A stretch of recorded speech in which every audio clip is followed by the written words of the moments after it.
Hi, it's Jen from Shabby Fabrics, and today I have a friend with me. This is Diane Painter. She is our newest addition to our creative team, and she comes with a wealth of experience with quilting, machine embroidery, uh, paper piecing, right, Yes, I love and that. more. And you know what, guys? You've been watching me for so long, and I said, Diane, would you please, bring your expertise on camera and share that with our amazing viewers. And so she has graciously agreed to do that. So I want to introduce her. Please welcome her in your comments and many more videos to come. In fact, the one that's behind us right now, this autumn banner, was her idea. So she's going to be teaching that to you after this introduction. So Diane, I'm so glad you applied. Thank you. Thank you. It's a dream job. She smiles every day. I get to walk by your sewing area, your sewing studio, and I see all these amazing things come to life. And so talk to me about, it's fun to kind of reminisce about where we learned to sew Sure. and when we got the quilting bug. Right. When was that for you? I was one of those lucky people where I had a mother that taught me to sew. And from a very young age, I had an old metal Kenmore sewing machine and a big box of scraps. And my mom said, they're all yours. Aww. So I had lots of fun making clothes for my dolls. And so I am a fashion designer as well. Okay. But it was just something that I've always enjoyed. And it's carried throughout my entire life. I made some of my own clothes in high school, and then quilting really became my focus, I would say maybe about 10 years ago. And so there's been no looking back since then. And I know you love machine embroidery. I do. So there'll be some of that coming downstream. And then you do that amazing kind of paper. What are they? Foundation paper. Foundation paper piecing is also, yes. Yeah, I just love the intricacies of it and just the preciseness of it. And it just really is just a whole nother facet to quilting. So there's, you know that you've been seeing my DIY and quilting. And that's what I love about your experience is you have a lot of the same experience, but different. Yes. And so there'll be many more videos. If you haven't subscribed already, do that right now. And let a friend know too. There's going to be obviously brand new content coming from Diane. And she's an experienced teacher. I know you have, you were in the medical field and teaching. Right. I worked as a respiratory therapist initially, then went back to school in my 30s and became a high school biology teacher and just wrapped up that career a little while ago. And so now I'm on to the next thing. I love that. I'm having a blast. Okay. Well, guys, you can see this is going to take a lot of space for her to be able to show all of us how to make these amazing banners. I know these, we went to every effort. I mean, everything is cut out for you, even the felt. Right. So it's really kind of plug It'll be easy and quick. Yes. So I'm going to get out of the way, let you take the whole table.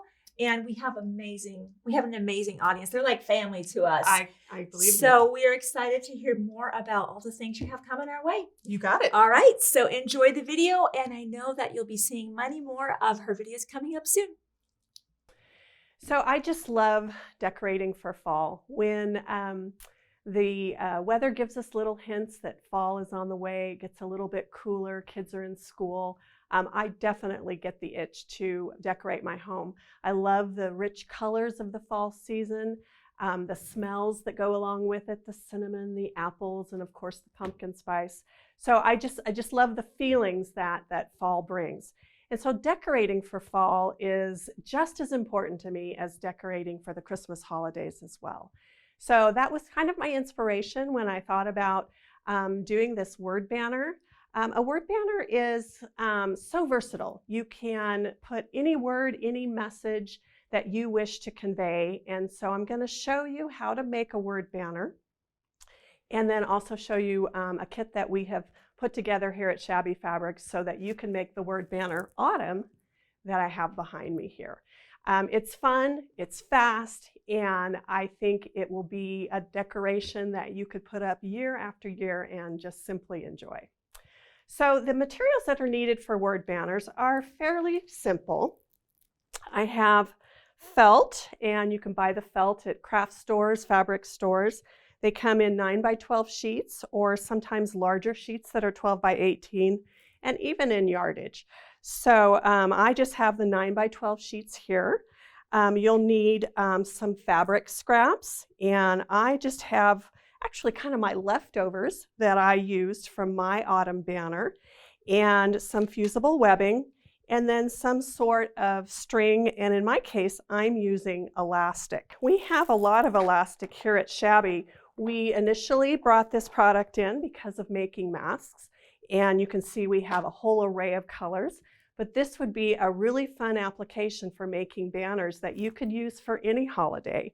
If you wanted to make a fun birthday banner, you could use the bright colors. If you wanted to put a banner in a baby's room or a children's room and you want the colors a little softer, we have some pastels. And then we also have a pack that's just with the neutrals. And so any color that you could want, we have. And they come in a nice plastic bag with a zippered top so that they can keep clean. And so this is a fun resource to use for banners. All right, so what I'm going to show you now is just kind of the basic instructions for preparing the pieces of the banner. So I'm going to start with a 9 by 12 sheet, and we need to cut a rectangle. Now, all of these instructions that I'm going to be going over with you are available to you as a free download. And so all of the numbers and dimensions are mentioned right here on our download. And then we're also providing for you an alphabet so that you can make any word that you want. And you'll notice here that these letters are mirrored, and I'll show you in just a minute why we do that. So we're going to start with cutting the felt. So I like to use the ruler that, to me, I like to use a ruler that's big enough but not oversized. So this one is the 6.5 by 12.5. And so my rectangle is going to be 4 1/4 by 6 inches. So I'm going to go ahead and lay that down. And the rotary cutter is really the best option here for cutting felt. If you don't have one and you want to use scissors, that's fine. You just get a much smoother stroke when you're using the rotary cutter. Go ahead and cut my first cut at 4 1/4. And you'll notice that I have enough to make another strip. So each piece of 9 by 12 felt is actually going to yield 4 rectangles. Go ahead and cut it the other direction. So this one I want at 6.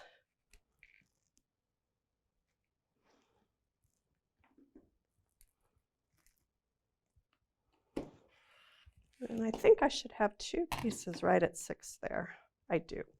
All right, so for each banner piece that we're going to make, so if we notice here, this is a banner piece and so on, we're going to need 2 rectangles, a front and a back. So because we can make 4 rectangles from our 9 by 12 sheet, that tells us that each sheet will give us 2 letters. So that is important to know, because if you have a word in mind and you know how many letters that you need, then you'll also know how many sheets of felt that you'll need. Okay, so that is the first part. Now, the shape, we have a pattern piece in our free download. It's at the very last page, and tells us exactly the shape that we need, and it does say cut 2. One is the background and one is the foreground. So here's that banner piece cut out. So I'm just going to lay that on top. And I'm going to use a smaller ruler. This is the 2.5 by 6.5 because it's just easier to move around. And I'll lay that very carefully at the edge. Move that up a little bit. Want that precise. Go ahead and cut this side. And I'm going to turn it around.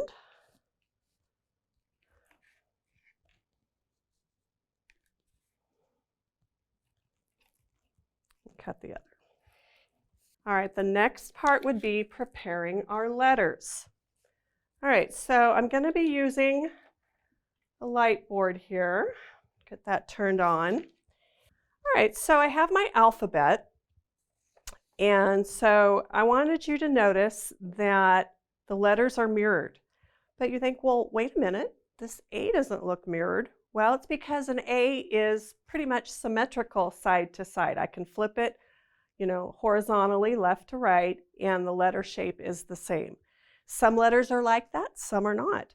So an H would be an example of one that's the same side to side, but the rest of them on this page are not. But you do need it mirrored.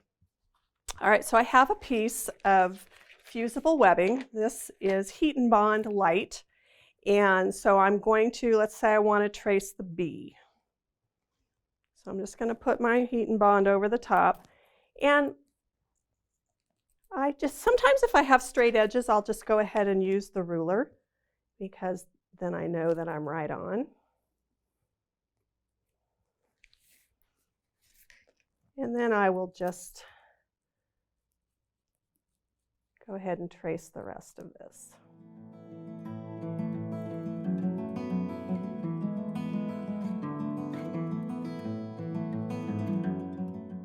Okay.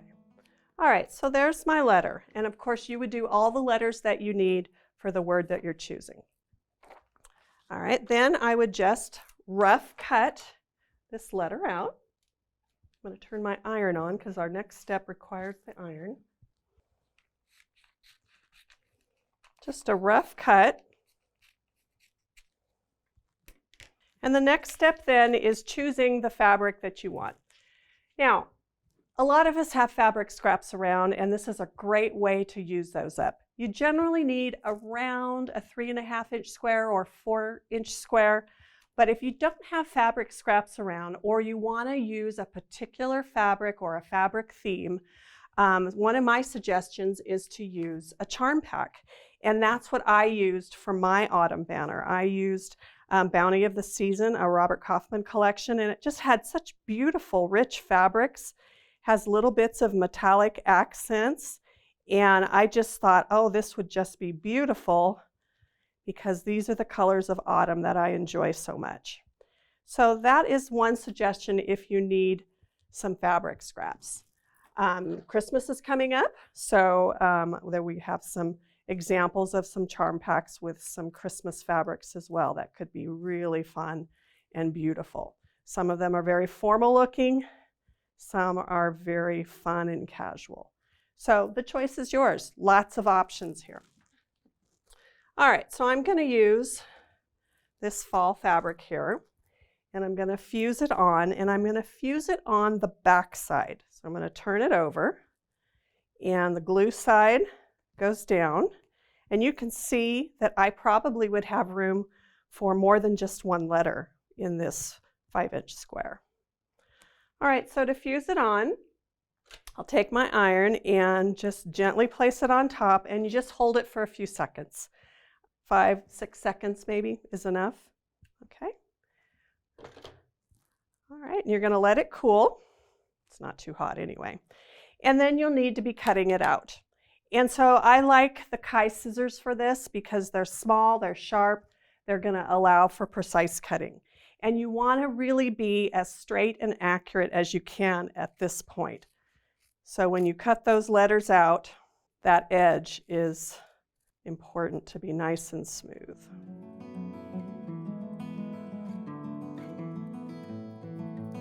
Okay. All right, now I need to cut the insides out. So what I try to do to get it started is I'll do just like a little bend and kind of nick it right at the line, just enough to get the point of my scissor in there. And again, trying to make a very smooth cut. Okay. All right, so I cut my B out. Remember, this is what it looked like because it was mirrored. We put the fusible webbing onto the back, but when we go ahead and we fuse it onto our felt piece, we're going to take the paper backing off and we're going to flip it. And that's when it becomes the right direction. So this is why the mirroring process is so important, so that your letters go the right direction. So I'm going to go ahead and peel that off. Peel the paper away. And you can kind of see the glue residue has been left behind on the back side of the fabric piece. It's kind of shiny.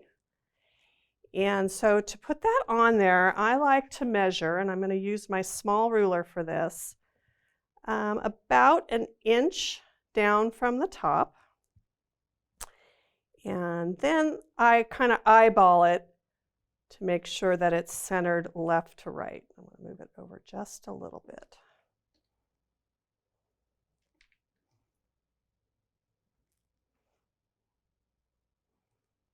Okay, I like that.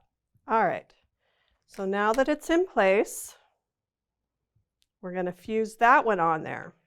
Now, when you're fusing with felt, you want to make sure that you don't use a heavy hand. You want your pressure to be light because the felt is just fibers that have just been kind of smooshed together.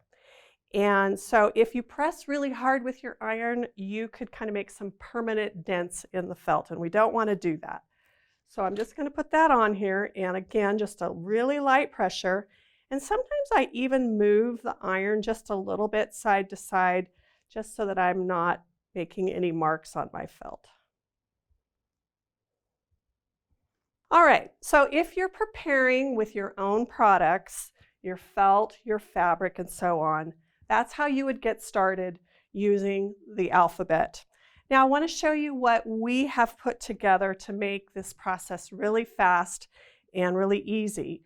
So we have a kit that we've put together for the autumn banner, and this is really cool. So we're going to provide you with the banner felt pieces. Our banner is 6 letters for autumn and then 2 more for the leaves. So we have 8 banner pieces, each needing a front and back. So you're going to get 16 pieces of felt that have been pre-cut with our laser cutter. So they are perfect. And the laser cutter just gives you this nice crisp edge. So that part has been done for you. The letters have also been pre-cut and also pre-fused with the fusible webbing on the back. So you'll have all the letters to make your autumn banner. And then this last piece is the leaves. And you can see how this just gently tears away. The laser's giving you a perfectly cut autumn leaf. And you'll get 2 of those to put on the ends. And these are done with a different fabric line. These are done with Fairy Frost. And again, they have a sparkle and a sheen to them that really just picks up with the metallic gold that's in the fabric line. So your kit will include all the pre-cut letters and pre-cut felt pieces. It will also include some elastic that will string them all together. And so you're going to have everything you need just to jump in and get started right away. So I want to show you now what happens next so that we can get our banner completed. So I'm going to go ahead and fuse my leaf. Again, peeling off the paper backing. And I want to do it about an inch from the top.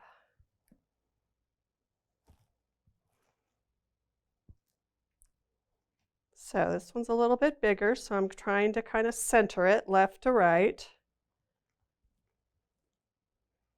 Okay. And I'm going to go ahead then, again, using light pressure,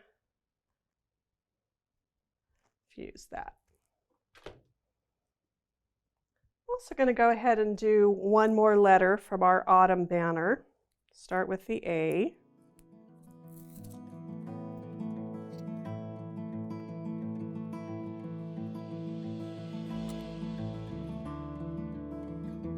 Okay. So these are the 2 I'm going to demonstrate, but you would go ahead and do all your letters at this point. So you would have the full word autumn along with 2 leaves. All right, so the next step is over at the sewing machine. And I'm going to be stitching these down. I'm going to stitch my autumn leaf first, and then we're going to do something a little bit different with my A. So I'm going to go over to the sewing machine now and get that set up for this leaf, it's a pretty intricate design, so I'm just going to use a straight stitch. And when I use the straight stitch, I'm going to actually shorten my stitch down to a 2.0, and so I can do that. And that allows me, when I have to turn corners, it just allows me that versatility of turning the corner. I also want to show you that I am using a rayon thread. Here's one that I've stitched before, and you can see that on this metallic fabric, it has just a really nice glow to it. And so a rayon fabric, rayon thread is going to be a good choice here. I'm also using a needle, a top stitch needle. And the reason that I'm using a top stitch needle is because of all the chemical treatment that the rayon thread goes through. It is not a super strong thread. And so the top stitch needle is going to help us out. It has an eye that's a little bit longer, and it reduces the stress of the thread as it passes through the eye of the needle. So that's a good choice for our rayon thread as well. All right, so I'm going to go ahead now and I'm going to straight stitch around the edge of my leaf. And I take a while when I do it. It's fairly slow going because I like to get all the detail of the leaf. And so I'm just going to go ahead and get started with that. I like to have my needle down when I do this for when I'm pivoting. And then, like I mentioned, a 2.0. So I'm going to go ahead and get the needle right in a corner where I'm going to start. I kind of hold my thread, put my foot down, and make a really slow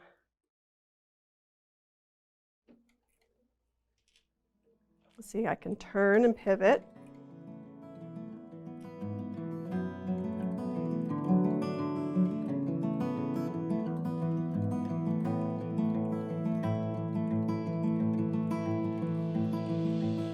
All right, I'm going to turn again.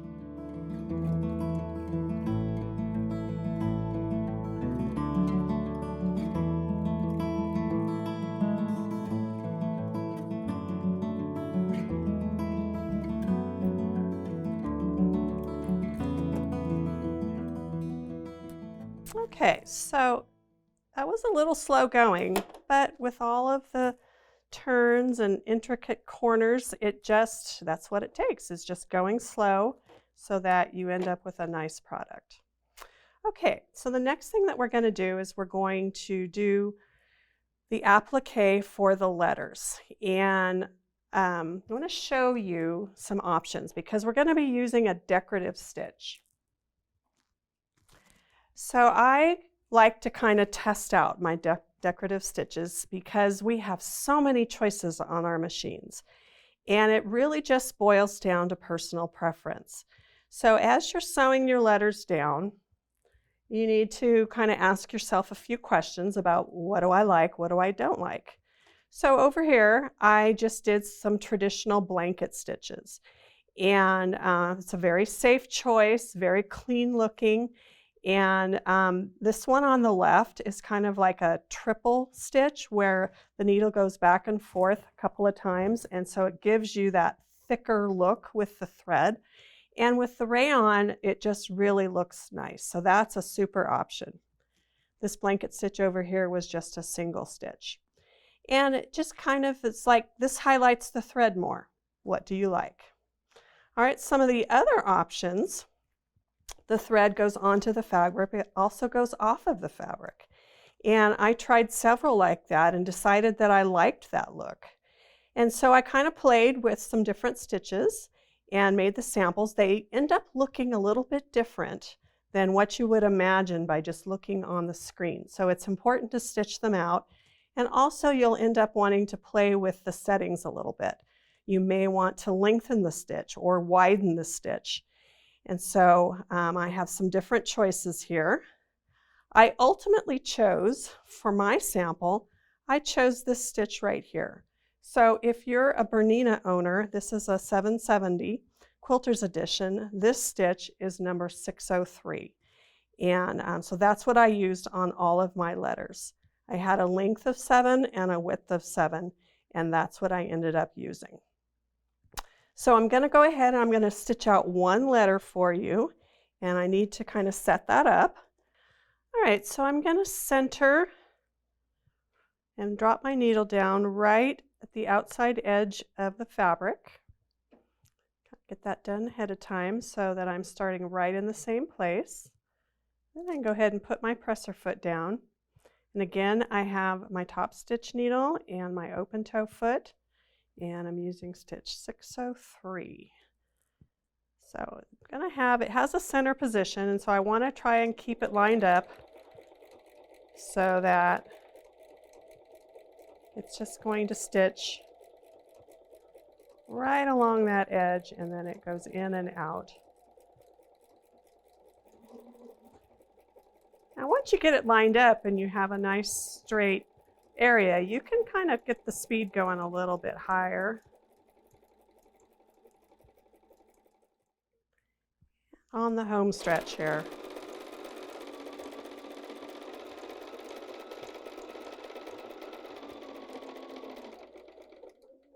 Okay, cut my thread. That's good. Pull that out. Trim that little tail. And now I need to do the inside of the letter A. You can choose any place you want to start. Again, I'm going to put my needle down right in the corner. And you know what? I don't think I'm in the middle there.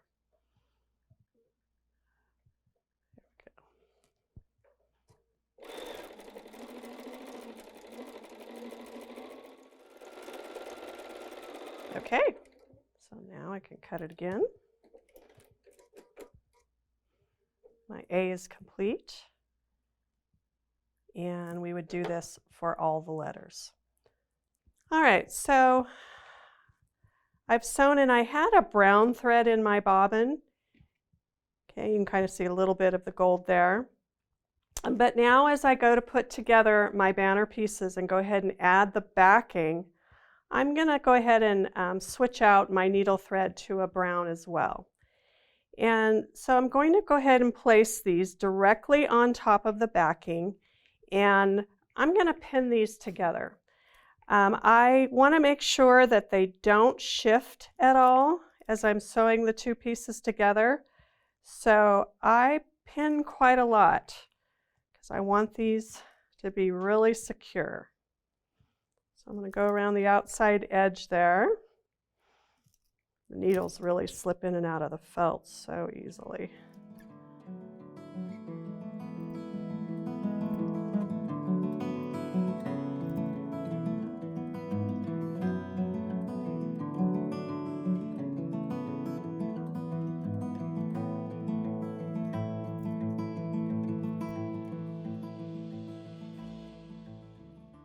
You'll notice I kind of avoid pinning right at the tip there.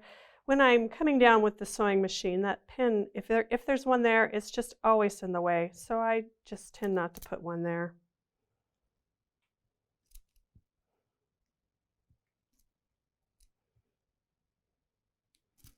Okay. All right, so these are ready to be stitched together, and I'm going to stitch them with a 1/4 inch seam allowance that goes all the way around the perimeter of each piece. So I'm going to change my thread, but I'm also going to change my presser foot. Okay, so I've changed out my presser foot to the 57D, and I have a cotton thread that matches my brown here, and it's just a 40 weight traditional quilting cotton. All right, so I'm going to go ahead and get that lined up. 1/4 inch seam around the outside edge, and this foot has a little gate on the edge, so that's going to keep me lined up. Get my needle down, and here we go.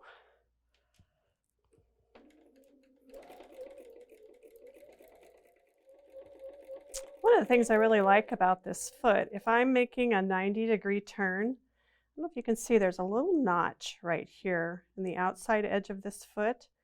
If I need some guidance about how far to stitch before I make that perfect 1/4 inch turn, I want that little notch to line up with the edge of the fabric. So you can see I'm not lined up just yet.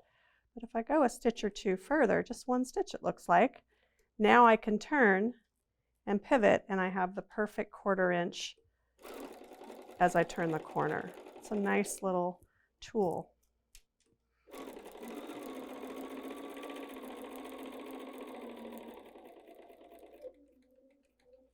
See, I'm going to look for that again. Okay.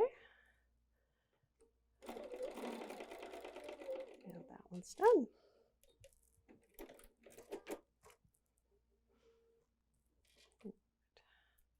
Get that trimmed away. I'm going to go ahead and do the letter A along the outside edge as well.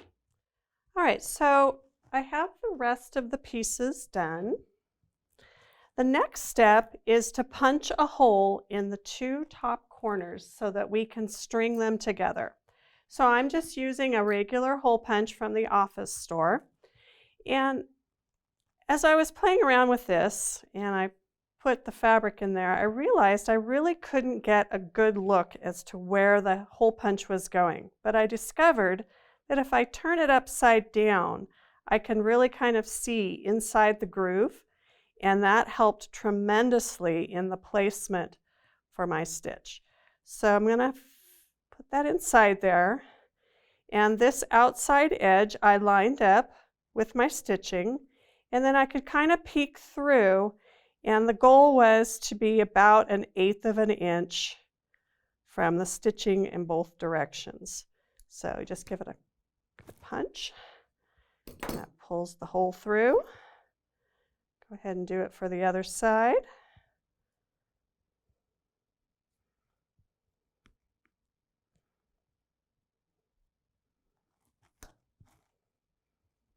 Okay, there's that one. Now you have some options here. If you would like to make it look a little more formal, you could do a small buttonhole right here. Or if you wanted to keep it really easy, you could just take your scissors and just make a little snip in the corner, maybe a slit about 3/8 of an inch, 1/2 an inch or so, enough for the elastic to fit through. Again, felt is not a woven material. It's not going to ravel. These aren't really going to be handled all that much, so you're really not in danger of anything happening. Okay, so now I have all my letters ready to go. So I'm going to line them up to spell out my word. There we go. And the next step then is to string them together using the elastic. All right, so I mentioned our elastic packs earlier. There's 4 yards in each of these bundles, and so that's quite a lot. I needed about 2 yards, 2.5 yards, depending on where you're going to be stringing your banner at as to how much string or elastic that you're going to need. If it's a smaller area like this, then 2 yards would be more than enough. So you might be able to get 2 banners from one package, maybe not, just depends on where you're going to be hanging it up. So what I like to do is I've got my leaves here, one at each end, and I start from the outside edge, and I'm going to go down, and the string then runs behind and come up the opposite side. You can see it pulls through super easy, down and back up, and do that till all of them are strung together.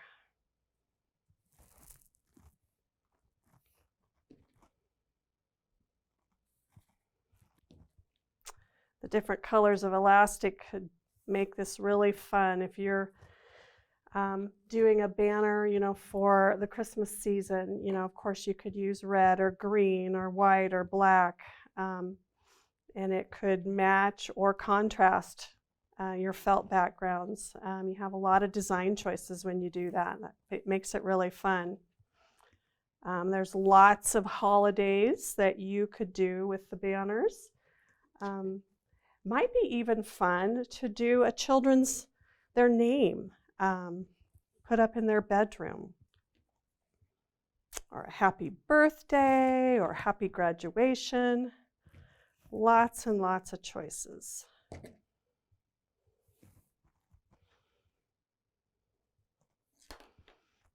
All right. So I would play with this a little more and make sure that I had it centered. And really the last step is to just tie an overhand knot at the outside edge, and I tend to fold it over maybe about 5 inches or so, and just make a loop so that you could hang this from a nail or a push pin or a command hook. Lots of ways that you can get that up on the wall. They don't really weigh much, so you don't have to worry about it being a super strong nail. And there you go. Look what we did. And here we have our autumn banner. How fun is that? So that wraps us up for today, and thanks for your time, and we'll see you next time. Bye-bye.